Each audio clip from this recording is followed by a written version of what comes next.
से ज़्यादा कि आइज जो है ना वो बाहर को महसूस हो रही थी, बॉडी में पेन, क्रैम्प्स पड़ते थे। सर्जरी का जो मुझे लोगों ने इतना ज़्यादा जो डराया हुआ था, वो आप जब ऑपरेट करवाएंगी ना तो सबसे मेन इशू होगा वो आपकी आवाज़ चली जाएगी। मेरी आवाज़ में अल्हम्दुलिल्लाह कोई भी चेंज नहीं आया है। तो आज आपका ऑपरेशन का कितना दिन है?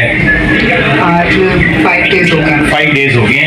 आपका गिलर का ऑपरेशन हुआ था, थायराइड के लिए सर्जरी हुई थी। तो आपकी बीमारी क्या थी थायराइड की? जी, मुझे हाइपरथायराइडिज्म के साथ ग्रेव डिजीज का इशू था बहुत ज़्यादा। तो आपकी ये ऑपरेशन होने से पहले आप कौन सी दवाइयाँ इस्तेमाल करती रही हैं? मैंने 2 टैबलेट्स यूज़ किए हैं, जिसमें एक इंड्रॉल और एक यूमेकाजोल यूज़ किया। ठीक है। और जब आपका कंट्रोल हो गया तो फिर उसके बाद आपका ये ऑपरेशन हुआ? जी, और मेडिसिन से भी पहले तो कंट्रोल नहीं हो रहा था, और चूंकि ये मेडिसिन जो है ना ये सेहत के लिए बिल्कुल भी ठीक नहीं है, लेकिन मैंने इसको कम से कम 6-7 माह लिया जिस पहले डॉक्टर से, तो मुझे उससे कोई फर्क महसूस नहीं हुआ, ना ही मेरी रिपोर्ट्स नॉर्मल हुई। फिर जब मैंने आपसे कांटेक्ट किया तो आपकी बताई हुई डोज के मुताबिक मैंने जब इसको लिया तो फिर 3-4 माह मैं लेती रही आपकी इंस्ट्रक्शंस के अकॉर्डिंग, तो फिर मेरी रिपोर्ट्स नॉर्मल हुई और फिर मैंने आपके कहने पर जो है ना वो सर्जरी करवाई है। ठीक हो गया।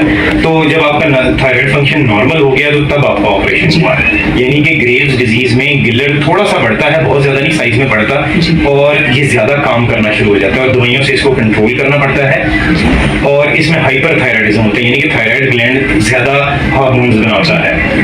अच्छा, ये बताइए कि गिलर के अलावा आपको क्या क्या बॉडी में मसाइल होते थे इसकी वजह से? इसकी वजह से मुझे काफ़ी ज़्यादा प्रॉब्लम्स थी, जिसमें ये आइज़ का जो है ना सबसे ज़्यादा कि आइज़ जो है ना वो बाहर को महसूस हो रही थी, इनका साइज़ बड़ा हुआ था।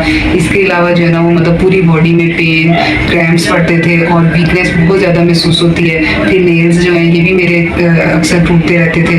तो ये सारे मतलब जो है ना छोटे मोटे मसाले। भूख जो है वो कभी तो बहुत ज़्यादा लगती थी, जिसकी वजह से मतलब मेरा वेट जो है ना वो बहुत ज़्यादा गेन हो गया था। फिर मेरी भूख बिल्कुल ख़त्म हो गई थी और मेरा वेट जो है ना वो बहुत ज़्यादा गिर गया था उसकी वजह से। ठीक हो गया।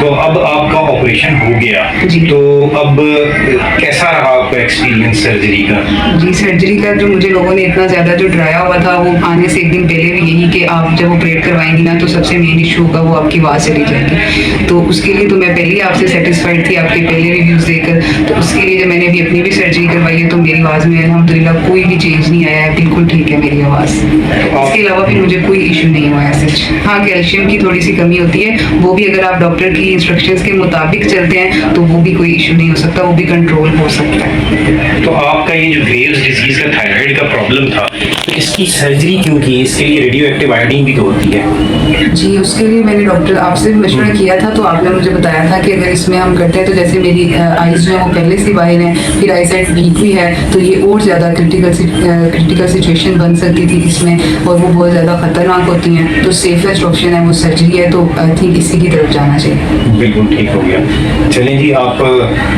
बड़ी दूर से आई हमारे पास और अल्लाह का शुक्र है कि आप सेफली वापस जा रही हैं। अल्हम्दुलिल्लाह, अल्लाह पाक ने बड़ा करम किया। Thank you so much.